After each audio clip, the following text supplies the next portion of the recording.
सो सी actually हमने क्या किया, यहाँ पे देखो कि हमने बोर्स और डी ब्रॉगलीज का रिलेशनशिप निकाला, कि मतलब ये हुआ कि हमसे पूछा गया कि भाई अगर आप ये बोल रहे हो कि जो इलेक्ट्रॉन है वेव बनाएगा, तो ये जो बोर्ड ने बोला था कि इलेक्ट्रॉन एक फिक्स्ड रेडियस पे मूव करेगा, तो वो तो रेडियस मूव ही नहीं करेगा, वो तो वेव बनाते हुए मूव करेगा। तो क्वेश्चन ये अराइज हुआ कि एक रेवोल्यूशन कंप्लीट करने में, एक पूरा चक्कर लगाने में कितने वेव्स बनेंगे। Can you get my question now? एक पूरा चक्कर लगाने में एक्चुअली मुझे कितने वेव्स बनाने पड़ेंगे? Did you get the question now? Yes ma'am, yes ma'am. ठीक है, सो नाउ कितने वेव्स बनाने पड़ेंगे? तो मैंने पहले तुम्हें कैलकुलेटिव करके बताया कि mvr is equal to nh/2π होता है, और कितना डिस्टेंस कवर करते हैं एक पूरा रेवोल्यूशन करने में, 2πr। तो मैंने इसको बस अरेंज किया और मेरे पास आया 2πr is equal to n lambda. ये आदित्य वाला आपका अगले, यस मैम, ये तो आ गया, हम अगले पेज में जो बताया था वो नहीं ठीक है। हुआ। अब देखो इसका मतलब क्या हो गया, अगर मैंने n की वैल्यू 1 रखी, दिस सिंपली मीन्स अगर हम लोगों ने n की वैल्यू 1 रखी, सो हमारा मतलब क्या हो जाएगा, 2πr, मतलब पहला रेडियस कवर करने में वो कितना वेव बनाएगा, 1 लैम्डा का मतलब क्या हो गया, 1 लैम्डा का मतलब 1 वेव होता है कि नहीं होता है? Yes ma'am. है ना? वेव क्या होता है, वेव लैम्डा का मतलब क्या होता है, जैसे मैंने यहाँ पर ऐसे लिखा, this is making how many waves, this is representing 1 wave. 2 बार कर दिया, so this is representing how many waves? 2 waves. ऐसे ये third time कर दिया, तो it is representing 3 waves and so on. So and see, it is 1 wave and this is representing 1 lambda. 2 lambdas मतलब 2 waves. फिर third lambda मतलब 3 waves. ऐसे हो रहा है। सो इसका मतलब हो गया 2πr डिस्टेंस कवर करने के लिए अगर n की वैल्यू 1 है तो 1 वेव ही बनेगी। 2 कर दिया तो 2 वेव्स बन रही है। देखो ये पूरा ऑर्बिट में यहाँ से यहाँ तक गया तो ये एक वेव हो गई, फिर यहाँ से यहाँ तक गया तो 2 वेव हुई। दिख रही है 2 wave? Aditya, can you see the waves? This is your first wave now, and from here to here is representing the second wave. Can you follow now? Yes, sir. Similarly, अगर हम third orbit की बात करें तो board ने तो बोला था ऐसे होना चाहिए, ऐसे रेडियस भी बनना चाहिए, बट अब डी ब्रॉगली की बात ज्यादा सही है। इसका मतलब क्या है, यहाँ पे ये कितने वेव्स बनाएगा, कितने वेव्स बनाएगा, 3 वेव्स। So देखो ऐसे 3 waves. Instead of moving like this in a fixed orbit, it will make waves. So see, यहाँ से यहाँ तक 1 lambda कवर हुआ, फिर यहाँ से यहाँ तक सेकेंड लैम्डा कवर हुआ, और फिर यहाँ से यहाँ तक third lambda. 3 waves, 3 lambdas. And similarly, अगर मैंने n की वैल्यू 4 रखी, that means I am talking about fourth orbit. How many waves you are going to make? 4 waves. 4 waves. ठीक है, 4 lambdas, that means you are going to make 4 waves. So by default जो मैंने ये diagram बनाया था, ये कौन से ऑर्बिट का बनाया है? This is representing which orbit? 4 waves. Yes. How? Because we are getting 4 waves. So that is, this is representing n is equal to 4. And so on. 5 रखोगे तो 5 waves, 6 रखोगे तो 6 waves. तो अब क्वेश्चन ये अराइज होता है, तो हम लोग ये क्यों बोलते हैं कि Bohr's theory is valid for first orbit only? Okay, how do we say that Bohr's theory is valid for first orbit? मतलब first orbit में एक radius ही मिलेगा, is valid for hydrogen like species. क्यों बोलते हैं अगर हमें वेव नहीं, हमें रेडियस नहीं मिल रहा है, हाइड्रोजन लाइक स्पीशीज? तो उसका रीजन भी देखो यहाँ बहुत इजीली स्पेसिफाइड है।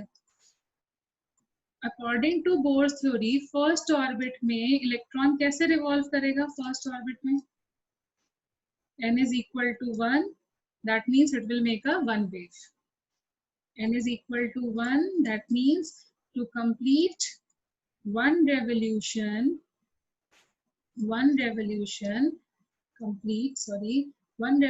it will make only 1 wave. और ये देखो, isn't it 1 wave? Isn't it 1 wave? See, isn't it 1 wave? See, 1 wave means what? पहले एक सेमी सर्कल लो पॉजिटिव डायरेक्शन में, और फिर एक सेमी सर्कल लो नेगेटिव डायरेक्शन में। अब मैं इनको ज्वाइन कर दूं, positive and negative. So can you see you are making one circle? Yes, ma'am. See, the wave nature and the particle nature for the first orbit is same.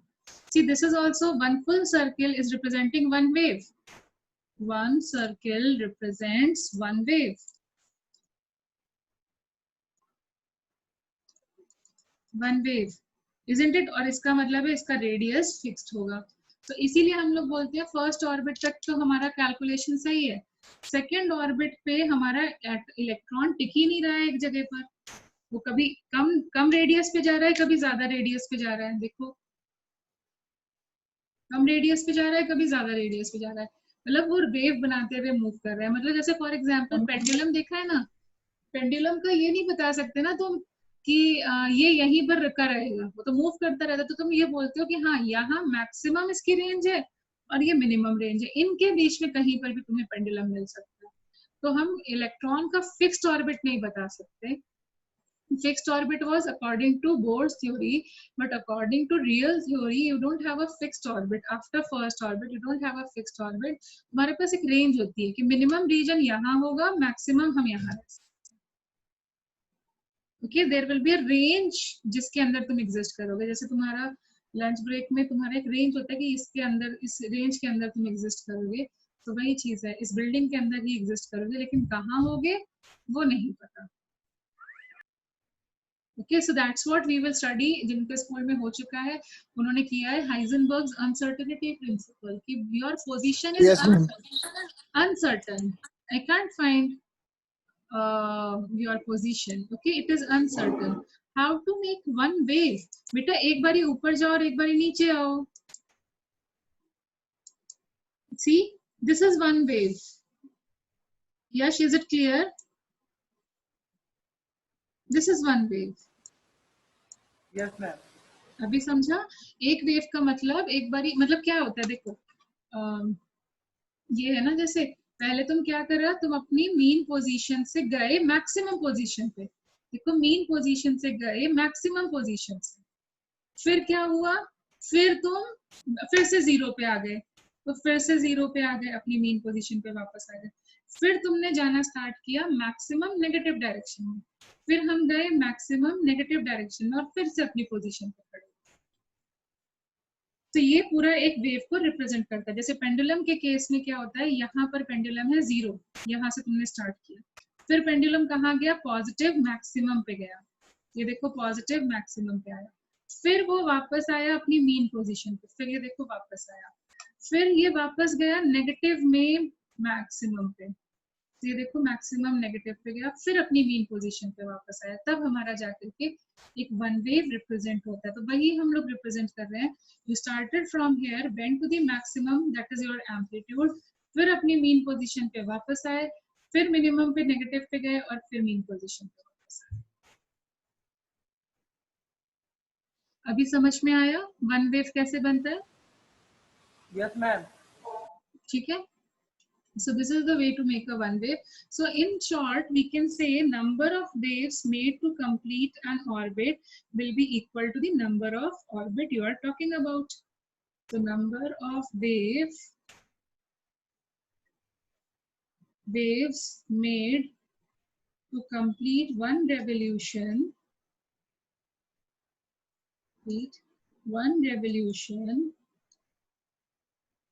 is equal to the number of orbit. जिस orbit के बारे में बात कर रहे हो, मतलब first orbit में तो वन वेव बनाएगा, टू सेकंड ऑर्बिट में है तो टू वेव्स बनाएगा, and so on. Can you follow this now? Yes, can ma'am. You follow this? ठीक है. And if you are not satisfied with the point of dual nature, तो मैं तुमको एक वीडियो भी शो करती हूँ जिससे शायद तुम्हारा सेटिस्फैक्शन लेवल बढ़ जाए. ओके, शायद तुम्हारा सेटिस्फैक्शन लेवल बढ़ जाए. उस वीडियो में हम लोगों ने यही किया है कि हमने बहुत सारी बॉल्स को एक ही डायरेक्शन से रोल आउट किया है, एंड एक डायरेक्शन से रोल आउट करने पर पहले तो वो स्ट्रेट लाइन जा रही थी, but after that they started moving in the form of a wave. So that is why हमने जब उसी चीज को स्टडी किया था तभी हमें पता चला था कि हमारे पास डुअल नेचर होता है. So check it here. Okay, just a minute. I'll share the screen.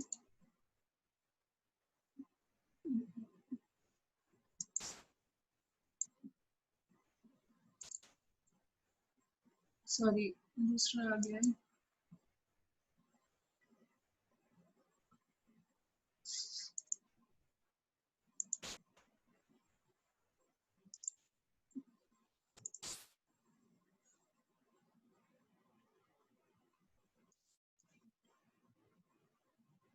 सी यहाँ पर हम लोगों ने बहुत सारी बॉल्स को रखा हुआ है एंड वो सेम लेंथ पर है स्ट्रिंग से.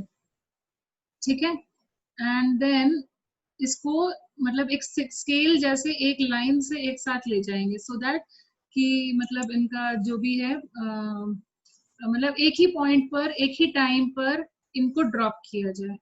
एक ही पॉइंट पर एक ही टाइम पर इनको ड्रॉप किया जाए. Can you see this? Is the screen visible? Am I sharing it?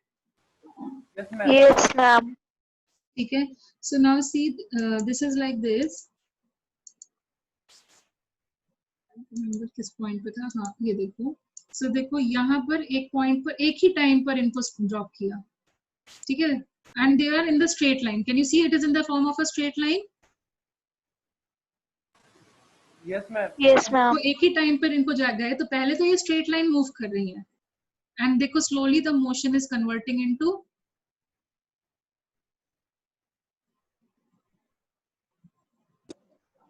wave. Wave. and yes. See, they are moved at the same time. देखो सब एक साथ aligned है. एक टाइम पे सबको बोला और मतलब एक पॉइंट से छोड़ा स्ट्रेट लाइन के फॉर्म में छोड़ा. But now this is coming in the form of a wave. So can you understand the dual nature of matter now? Particles हैं, Yes, ma'am. balls particles की तरह Yes, हैं. ma'am. And और अगर ये और छोटे particles होते तो और बड़ा वेव बनता. मतलब अगर हम इससे छोटी वाली balls यूज करते तो और बड़ा वेव बनता. Clear now? So that is the logic behind your particle nature and wave nature. And इसीलिए यहाँ पर जितना distance दोगे obviously जितना radius बढ़ेगा उतना मुझे wave बना करके उसे cover करना पड़ेगा. तो इसलिए जैसे जैसे तुम्हारा radius बढ़ता जाएगा number of waves also will start increasing. So the next Heisenberg's uncertainty principle says कि the next Heisenberg's uncertainty principle says कि अब देखो कोई fixed location तो है नहीं. अच्छा you want अच्छा is it more than enough? Okay fine. Divyanshi के लिए चलो आज यहीं तक रखे फिर. Ma'am, yes, ma'am, it's enough, ma'am. Yes, ma'am. ठीक है. नेक्स्ट ऑनवर्ड थोड़ा अगर जिस दिन तुम्हारा फर्स्ट क्लास है ना फ्राइडे को उस दिन मत बोलना. ठीक है. फ्राइडे फर्स्ट क्लास तो तुम पढ़ लोगे ना 2 hours. Yes, ma'am. to 6 Yes, ma'am. तो ताकि हम थोड़ा सिलेबस कंपैरेटिवली बराबर ला सके. तो फर्स्ट क्लास फ्राइडे को होगी तो उसमें फिर पढ़ लेंगे प्रॉपर. चलो we'll drop it over here. Okay. So good night everyone. I am ending the session. I think तुम्हारे डाउट्स भी हो चुके हैं.